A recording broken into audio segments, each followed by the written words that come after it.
మొన్న ఐపాక్ ఆఫీస్లో జగన్మోహన్ రెడ్డి ఇచ్చిన పర్ఫార్మెన్స్కి, ఆయన చెప్పిన పిట్టకథలకి ఎవరైనా నమ్మి, అంటే వైసీపీ కుక్కలు నమ్మి మళ్ళీ మా అన్నొస్తాడు, మా దొన్నొస్తాడు, ఇంకేముంది మేము రికార్డులు బ్రేక్ చేస్తున్నాం అని నమ్మితే, అరే ఒక్కసారి మళ్ళీ గుర్తు చేస్తున్నాను.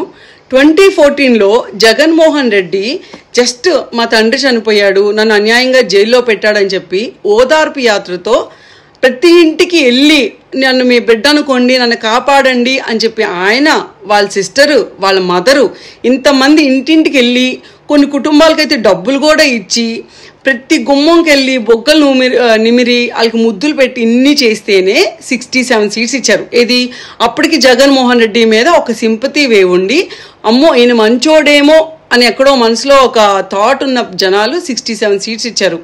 ఈ 5 ఏళ్ళు పాలన చూసి ఈ జగన్మోహన్ రెడ్డి ఈ సింపతి ఫేస్ వెనకాల ఒక మృగం ఉంది, ఒక ఉన్మాదున్నాడు, వస్తే రాష్ట్రాన్ని ఏ రకంగా నాశనం చేస్తాడో స్వయంగా చూశారు, అనుభవించారు కూడా ఆ కష్టాన్ని.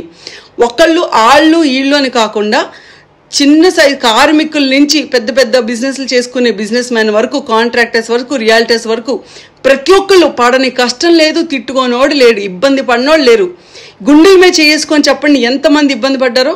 అంటే వీళ్ళందరూ కసిగా వచ్చి ఓటేసినా సరే మీకు ఓట్లు వస్తాయని చెప్పి అనుకోవటం, ఇది సొంత చెల్లి, సొంత తల్లి బయటకు వచ్చి మా అన్నయ్యే మా బాబాయిని చంపారు, వీడికి ఓటు వెయ్యొద్దు, ఇది ఒక దుర్మార్గపు పార్టీ అని చెప్పి వాళ్ళే స్వయంగా చెప్తున్నారు.